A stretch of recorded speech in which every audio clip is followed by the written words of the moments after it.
Hi everybody. So for this interactive read aloud, I'm going to be reading a book called Giraffe Problems. This book is written by Jory John and illustrated by Lane Smith. So just to give a little background, it is about a giraffe that is kind of self-conscious about how long his neck is compared to all of his animal friends. And he really struggles throughout the story, just like becoming comfortable with how he looks. So I would use this book as an interactive read aloud and have my class make connections. I particularly liked this that we received in class. I like this worksheet because it gives the students a chance to relate the text to themselves, the text to another text, text to world, and then text to media. So as I'm reading the story, I would have the students just raise their hand if they can think of a connection, if they felt similar to how the giraffe feels about how he is feeling about his neck, or if they think that the giraffe is being bullied, they could raise their hand and say, I felt like I could relate to the giraffe because one time my friend made fun of my shirt or something like that. So the students could raise their hand and just shout out ideas in ways that they can relate to the story. And then as a class, after finishing the book, we would have this like on the smartboard, a big chart of it on the smartboard, and then we could go through and just like explain our thoughts that we had.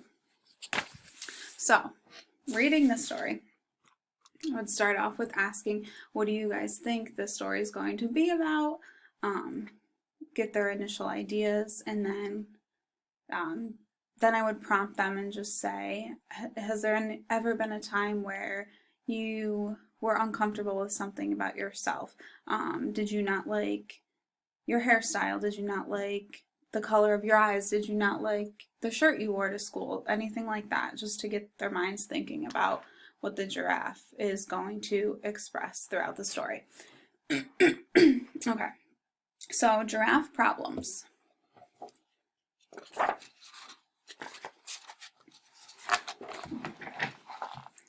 I feel bad about my neck. I do. I can't help it.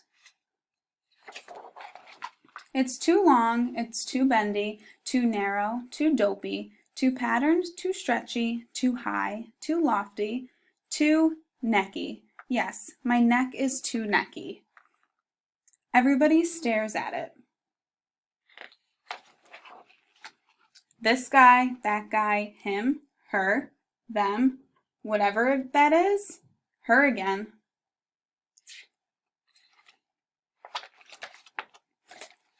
Yep, I feel bad about my neck. I've tried dressing it up.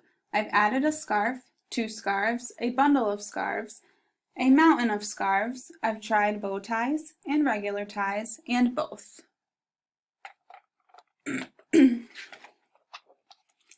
I've tried hiding it away. I've used shrubs.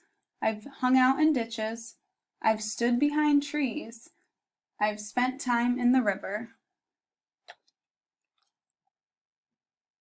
So right here, I think I would stop and just be like, just go over how he's like trying to actually hide who he is. So he's trying to hide like in the river and in the shrubs and all of this, like all these different places he's trying to hide who he is. So that could help prompt like making a connection. Like I could ask the students, have you ever tried to be somebody who you're not just to try to fit in? Other animals have necks that just work. Take a gander at the zebra's neck. Stripes always look good. So classic. Quit staring at me, or gaze upon this elephant's neck, strong and powerful, yet graceful. Stop talking about me. Or glimpse this lion, whose neck is adorned with a glorious mane of flowing locks. What a sight! How inspiring! Why can't I have a neck like that? Are you always this loud? My mom always said I should be proud of my neck. She said other animals would love to have a neck like this. Yeah, right. No offense, Mom, but nobody wants this neck. It's a neck only a mother could love. It all makes me want to hide until the sun sets. So right here we could stop and just ask the students, was there ever a time where your family member or your mom or dad said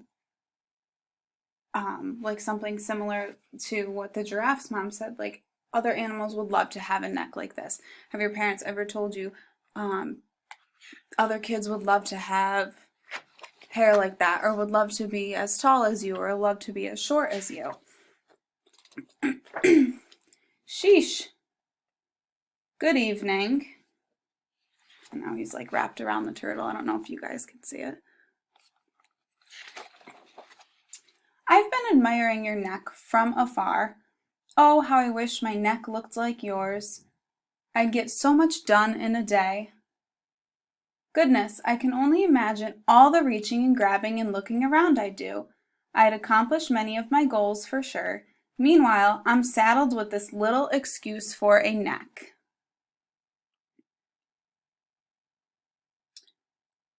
Here, watch me stretch it out. Ugh. See, that's about as far as it goes. Pathetic, right? I'm basically neckless. So now we could compare, like, the turtle wishes he had a longer neck, but the giraffe wishes his neck was shorter. So we could just discuss, like, you're never gonna actually be happy with everything that you have. There's always gonna be something that you want or somebody else wants that you have, if you have that mindset. So it's important to think about, like, you need to be happy with what you have and how you look. So I think that's important to drive home to students, especially at a young age. You feel bad about your neck too? Yep. Huh. I'm Cyrus, by the way. I'm Edward. It's lovely to meet you, Cyrus. Can I tell you something else, Edward? Of course, Cyrus.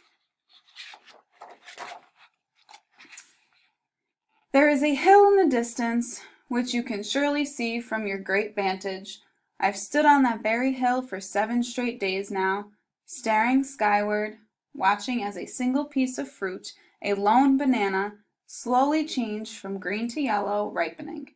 I've endured windy nights and unseasonably brisk mornings, with very little sleep as I waited and waited, hoping against hope that the fruit would drop before me so I could sample its sweetness and nourish myself in the process. Yet, day after day, I felt like such a fool as I stretched my neck toward those greedy branches, only to be limited by my own physical shortcomings. You want a banana from a tree? That's what I said, yes. Plunk. And then he grabs the banana for the turtle. Here you go. Oh, you did it. You made it look so easy. Munch, munch, munch, munch. Delectable.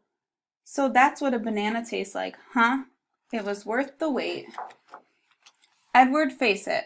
Your neck is impressive. It allows you to do amazing things. For instance, you just solved my week-long banana dilemma in 10 seconds. Well, thank you, Cyrus. I think you have a swell neck, too. It's elegant and dignified, and it works well with your shell. That means a great deal to me, Edward. Say, do you like bow ties, Cyrus? I'm not sure, Edward. I have very little experience with them. You look wonderful, Cyrus, as do you, Edward. I feel good about our necks, Edward. Thank you, Cyrus. For once, so do I. Yes, for once, so do I. So I think that book does a good job of helping students understand that not everybody's the same. Not everybody's going to be happy with how they look, but they need to essentially like overcome that feeling. And everyone is different, and it's okay that everybody's different. And then we could just, you know, go, like I said earlier, go over this as a class and just relate how this book helps us make connections to ourselves, to other texts, to the world, and to the media.